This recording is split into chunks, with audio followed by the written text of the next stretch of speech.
Okay, so let's just review some of the ideas we were looking at before we had our little break. So first off, we introduced the idea of radians. Radians is just a new unit, which just means, just like we have feet and inches and miles and kilometers, radians is a new measure for degrees. And instead of measuring angles in terms of degrees, we now measure it in terms of radians, which is our arc length. It's the length along here. And we know that a circle has 2 pi. And so therefore half a circle is just pi. And so we spent some time learning about that and the various angles. So I just that's all the time I'm going to spend on that right now.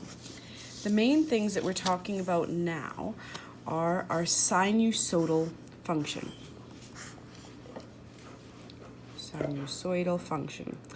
And so I'm going to go over quickly what are some of the features of this. This is known as a periodic function. And so by periodic function, it means it repeats in the exact same way. It means that I could fold it along a line and it would always match up. And so some functions repeat, but they're not completely symmetrical like a periodic function is. And so we always have a rest line and we have an amplitude. And so our amplitude is the distance from our rest line to here. Now you had an assignment before the break that walked you through all of these features. So I'll put up a paper with all of those notes on it. But our sinusoidal function is a periodic function, which means it repeats in a symmetrical fashion.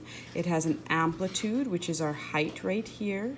It has a wavelength, which goes from peak to peak, or from trough to trough, or ultimately from any corresponding point to any corresponding point. So I'll put up the notes to that next.